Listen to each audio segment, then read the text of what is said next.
I wonder if your feelings on this matter are clear, Lord Vader.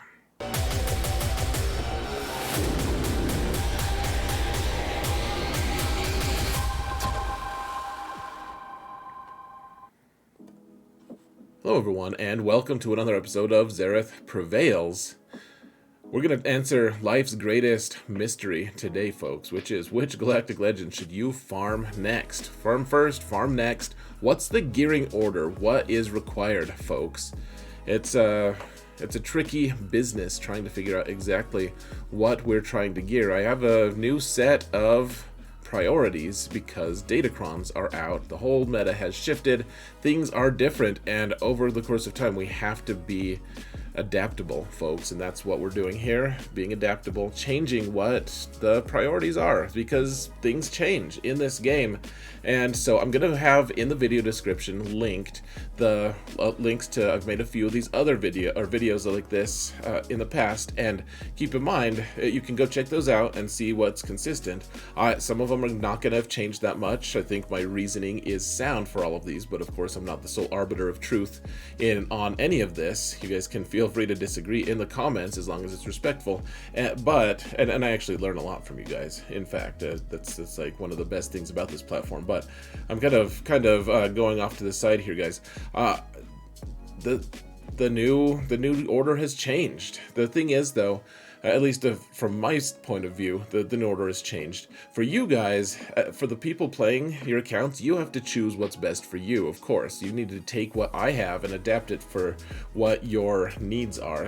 For instance, if you're in Territory War Guild, you may have a different set of priorities. Or if your guild really needs to finish the the Rancor raid right now, the big one, then you may want to farm a different character, which, I'll mention and everything. But just keep in mind that these are all aspects to it. The other aspect is I've also added Starkiller and Grand Inquisitor to this list. The last time I added Executor, this time we've got Starkiller and Grand Inquisitor because they have similar levels of investment for farming, and in Starkiller's case, at the very least, he's putting out as much production as a galactic legend for the most part. So we're going to talk about this, all of the reasoning, all of the cool stuff. So before we start it for real, guys, just want to remind you, if you want to support this channel for free, all you've got to do is hit that thumbs up button, leave a comment in the comment area, even if it's just something as awesome as saying algo. I really appreciate it. Helps us mount the algorithm, helps us get this out there, grow the channel. If you haven't hit the sub button, I would really apologize. I would really request that you please do that, guys. Hit that sub button and ding the bell if you want the daily, fresh, awesome, amazing content that I'm putting out daily. It's daily and fresh and awesome and daily. All of those, probably in that order. So anyways, we're going to talk about which characters to go first. And first, what would we do on something like this if we didn't have a shiny new infographic? You can find this infographic for free if you want it. You can, of course, just screenshot it if you want and crop my face the F out of here. Or you can go to the Discord server. In the video description, there's a link to the Discord. Go join it. There's a channels on the left-hand side on the very bottom, toward the bottom, there's a channel called Infographics. As you might expect, I have a bunch of my infographics that I'm updating constantly, and this one is on there now. You guys can just go and download it. It's easy as doing it, not a problem. And while you're there, you can sign up for notifications. We don't actually tag people on that server unless you sign up for it. It's easy. Just hit the emote button next to what thing you want to sign up for, such as generalized Zareth updates or live stream Zareth updates, etc., so that you can get links to all of the things that are happening with all my live streams, etc.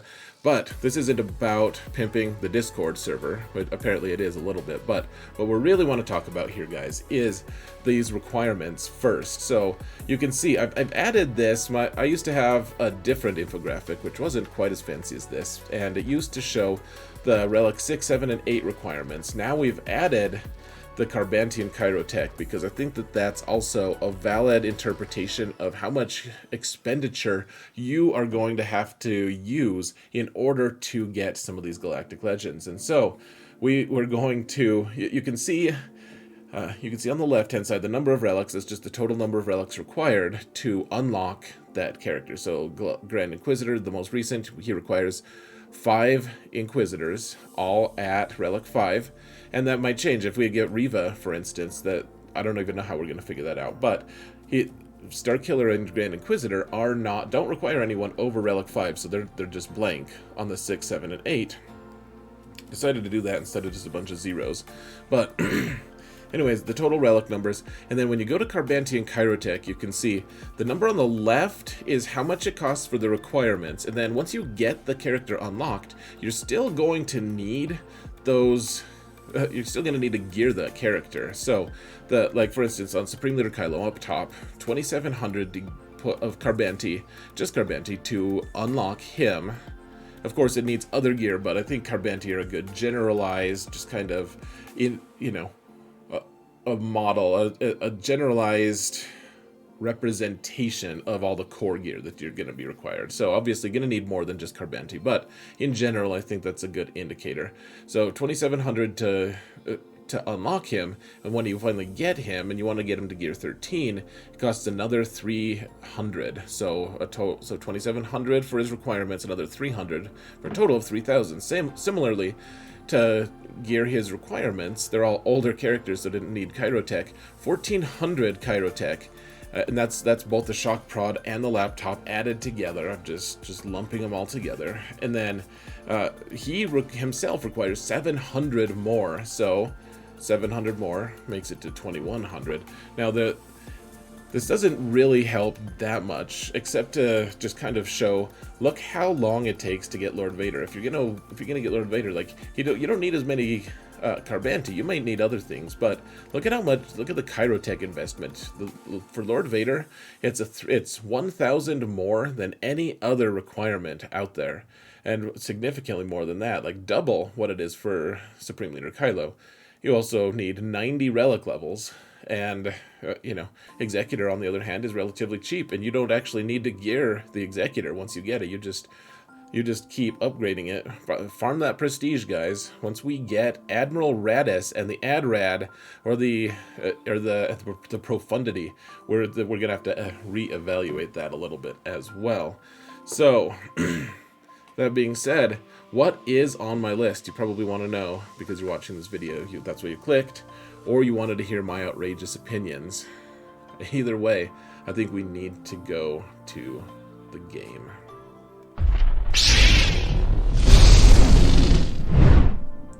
Whoa, we're in the game madness. Oh, wow. How did we get in the game? This is crazy. Alright, guys. So, the new hotness, guys, is Sith Eternal, which seems crazy to me, guys. I didn't think he'd really be on the top. He was actually at the very bottom of the list last time, or at least toward the bottom.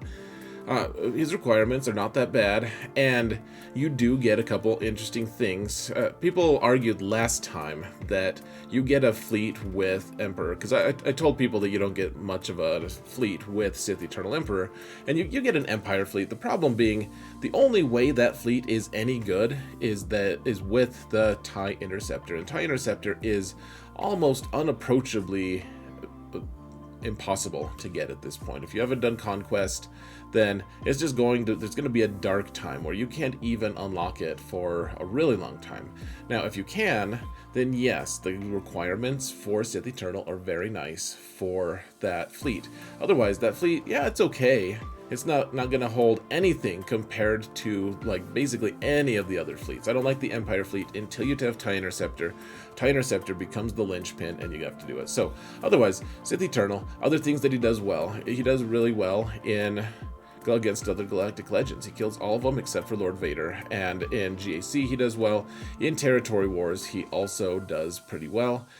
He's not good at raids. He's actually awful for them because one of his key mechanics is Link, and that Link has to target 2 different characters.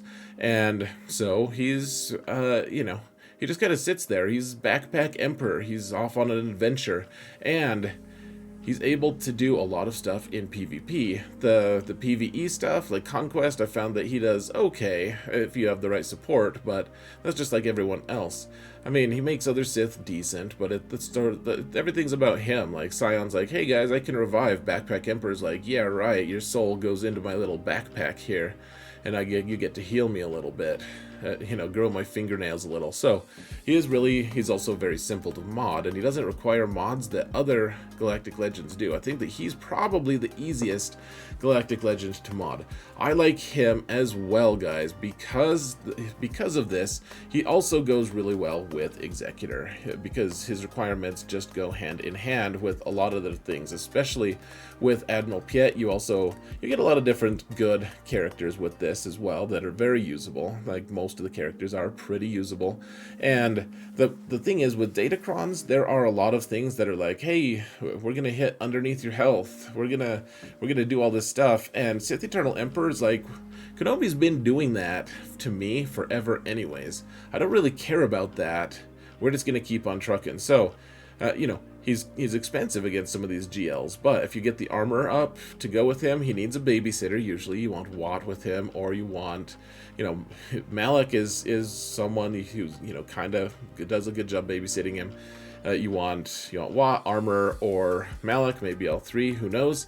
But at the end of the day, he can force taunts on his characters. He's a very versatile character, and he's very difficult to kill. I just got him to Relic 9 just a few hours ago. Very strong character. Very worthwhile, guys. He's not going to be good at PvE compared to how he does in PvP, but I think he gets the job done against all these Datacrons, which none of them are helping him right now. He is still going to be killing all of them with his backpack. Well, usually he has to shed his backpack. Admiral Piet is next, and by Admiral Piet, I mean Executor. Fleets are the most important thing in the game right now, and all the requirements for this are actually pretty farmable now. You need to start immediately. If you start a new account, start farming. Once you get that fleet shard, start farming Razor Crest, because it's a long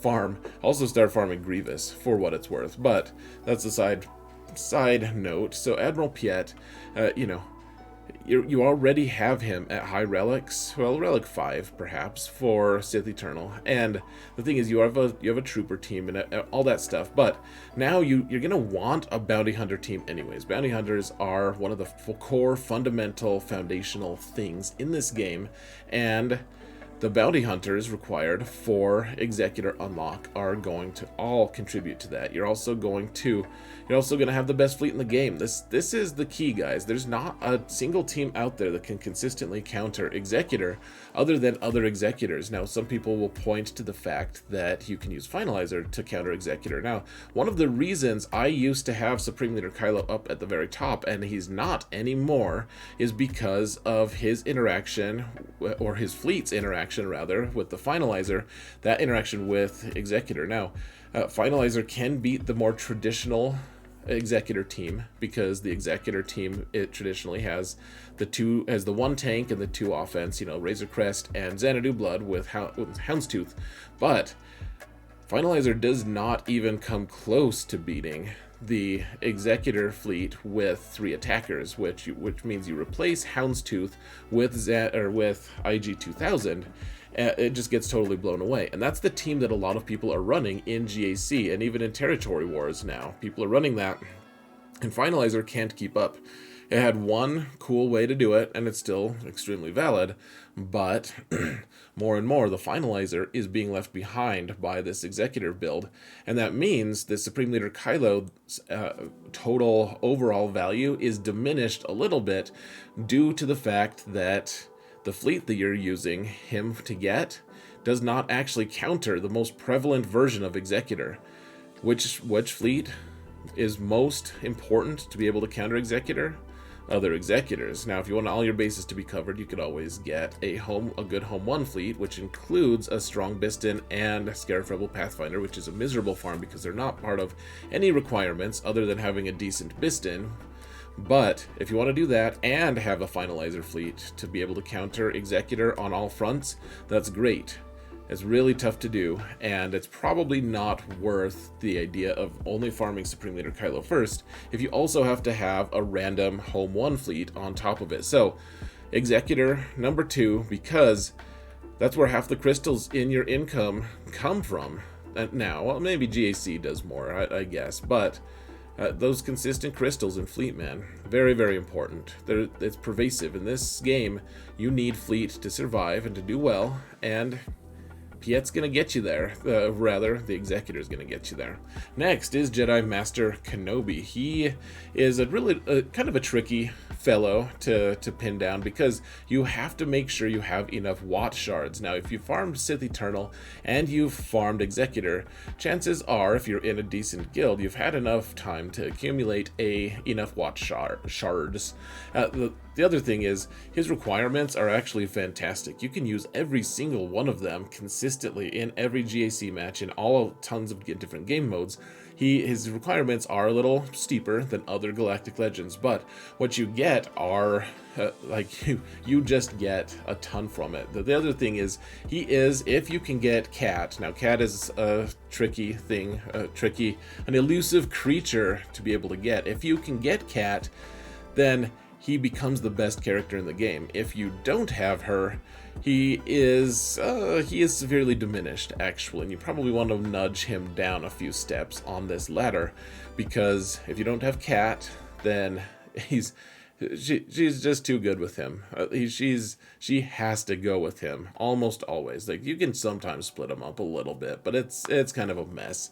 If you do, he can beat a couple Galactic Legends. As it is, the rich get richer. We have Datacrons out right now. The new Datacrons all target, or half of them target him, and it makes him even better. He's the only team on defense right now in GAC that can consistently hold on defense against off-meta. Now, especially with these new Datacrons, he is incredibly difficult to take out, and you can take him out with a few different teams, but he's just really strong. He's quite frankly the best character in the game currently if he has Cat. If he doesn't, he is a little less awesome. I do really like that you get to unlock his Vractal. On a side note, guys, he is also the only Galactic Legend that I do not have Relic 9 on right now. He doesn't need high relics. On my alt account, I have Relic 9 on Jedi Master Luke, Relic 7 on Kenobi, and those are my 2 GLs besides Executor. So that's something to keep in mind. Next, we have Starkiller, and people were going to say, well, is he even a Galactic Legend? And I'd say he kind of is. He really is very strong. He is a very strong character, and I really do like him a lot. He's obviously doesn't have the cool stuff where you increase his relic levels and it increases his survivability. You know, he's still susceptible to some things, but in GAC and now in Territory Wars, if you want to get Juhani, then up and put the Omicrons on and everything, then he does become incredibly strong. You also need Mara Jade on it.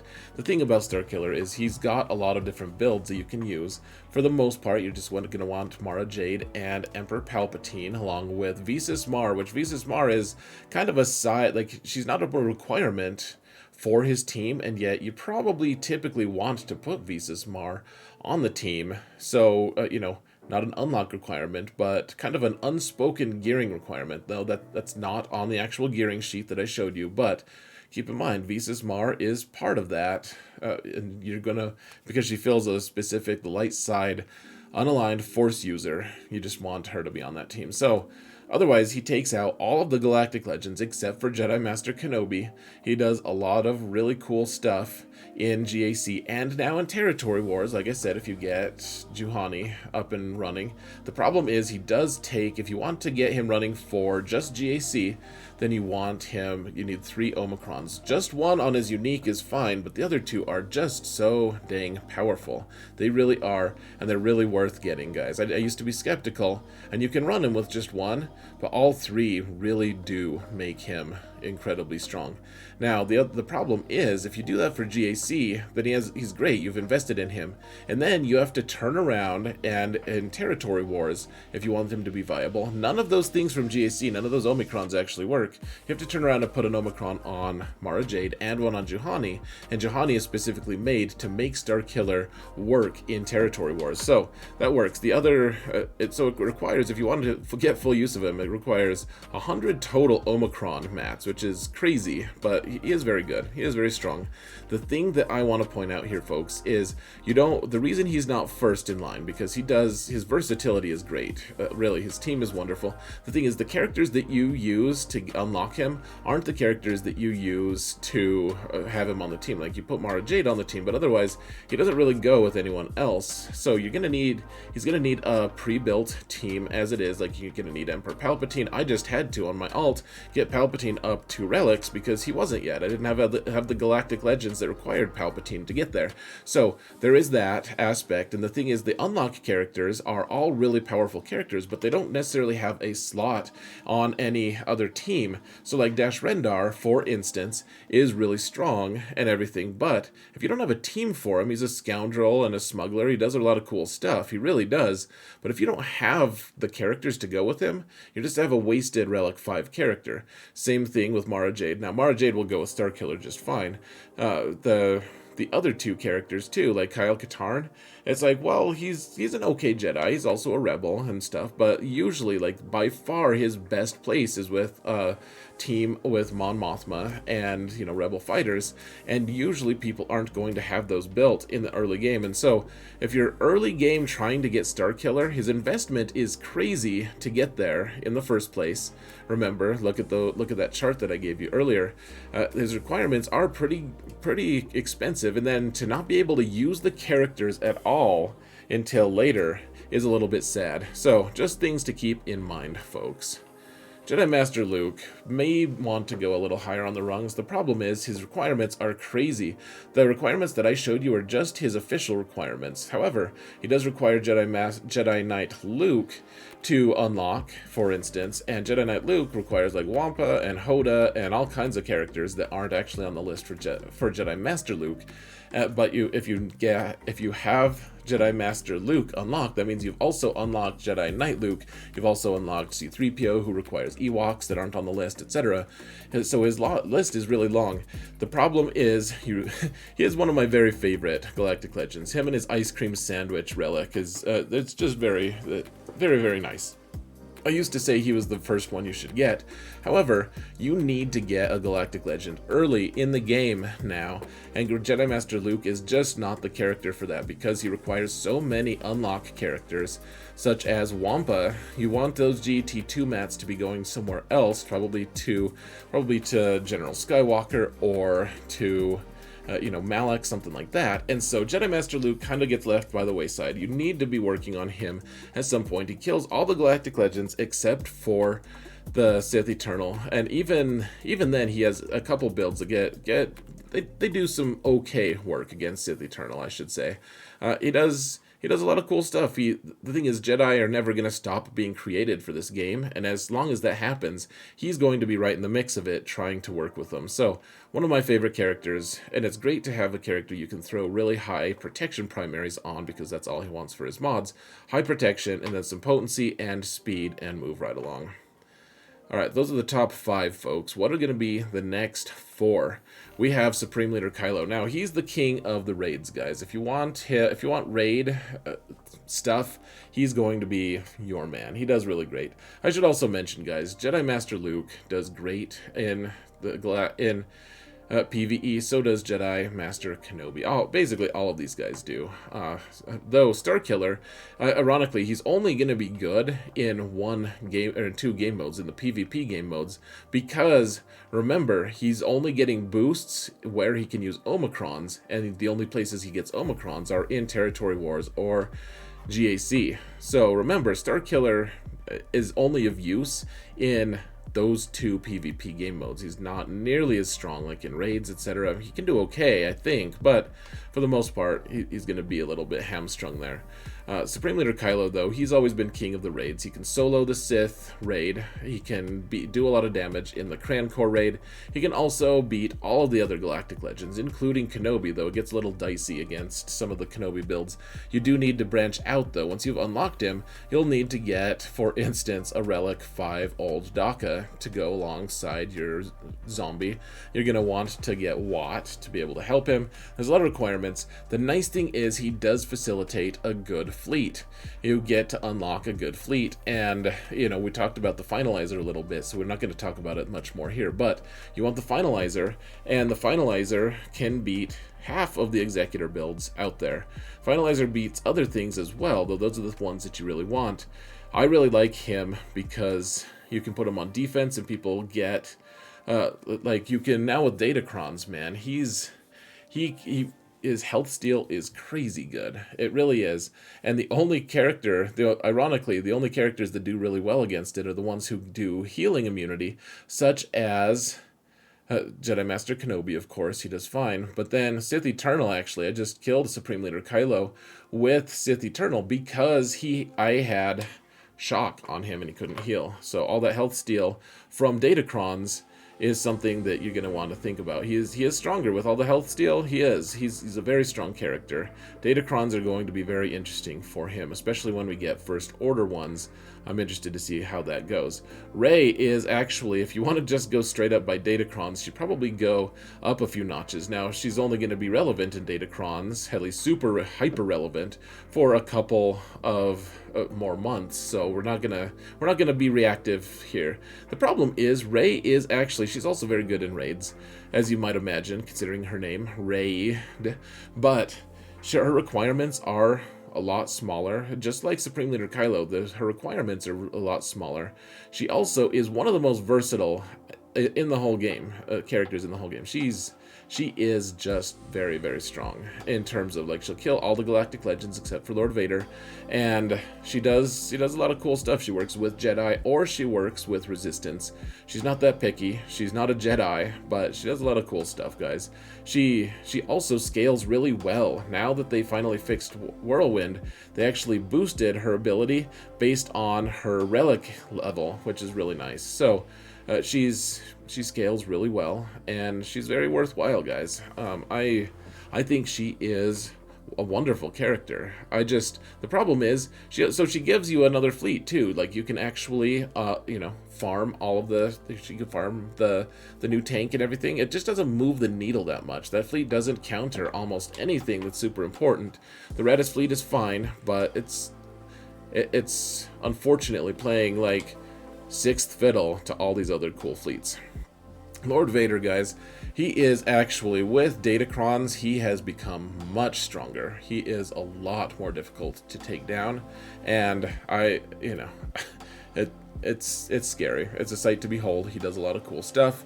He really does. With Datacrons, his requirements, though, are still just so crazy. You want Bad Batch, but then a lot of the other stuff that you need to unlock him, I mean, they're usable, they're fine, but they cost so much, and if you're a new player, they're just so prohibitively expensive to get for a character who is still really kind of struggles against a lot of different Galactic Legends, still does not, even with his health steal and stuff, there are certain drawbacks to it as well.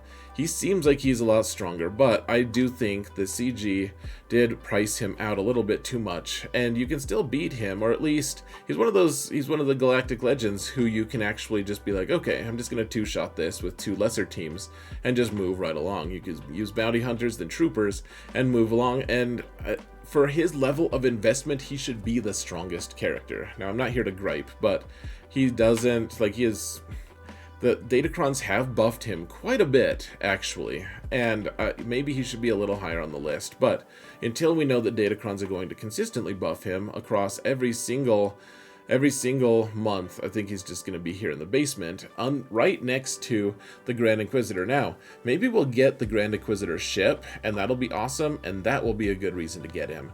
Now, there are a few other reasons to get Inquisitors, but there's not many. Right now, we don't know how consistently he's even going to be able to counter the Jedi Galactic Legend. He can beat Jedi Master Luke in territory wars at the very least. We know that. And I know that he's been able to beat some galactic legends outside of GAC and territory wars, but otherwise, for how much you are spending to get him, the ruinous 2,500 Kyrotech to get him, just to unlock him and get him ready, is crazy for a squad who you're like, well, yeah, like I blendered that team with my General Grievous squad earlier tonight, like for pretty good banners. And whereas the Datacrons do buff him temporarily, once the Inquisition Datacrons are gone, I don't think that team is going to be worth that much in territory or in GAC. So he's definitely worth taking a look at, guys. He's, he's got cool makeup and stuff on and everything, but at the end of the day, I think he can mostly be overlooked for now. Now that may change later, and I'm gonna have to adjust to that. But 3 Omicrons to be able to maybe kill Jedi Master Kenobi just seems a little bit steep, guys. So I think that he's in the doghouse right now. Maybe he'll get a ship. Maybe they'll make him more and more worthwhile to get. It'll be nice to be able to get that full assault battle every single time if you have him unlocked. My guess is that you'll get tier 3 relatively easily. And he does beat some minor teams, but he's not what you want. Like, Starkiller's like, yeah, I can probably kill basically everything except for Jedi Master Kenobi. Grand Inquisitor's like, well, I can, like, kill some stuff. But it's like when your whole stream is surprised that you just killed a crew First Order team without Hux on it, then you know you have issues. I mean, that's some of it's by setting expectations, but he is a character that I think we can, for now, just kind of sit back and wait. I would suggest working on Second Sister at the very least, because her ship is amazing. As we talked about, that TIE Interceptor is really good. But otherwise, she is, like, he's someone who is a little bit disappointing. We'll see how it goes. CG must have plans to make him a little more relevant, I hope. Because if it's just Datacrons that are making him that, I don't know how long he's gonna, he's gonna be good for 3 months and then you just move right along. So that's it for it, guys. What do you think? What did I miss? I would love to hear your thoughts and comments on it. Thank you all so much for watching, and remember that in all things, Zareth prevails.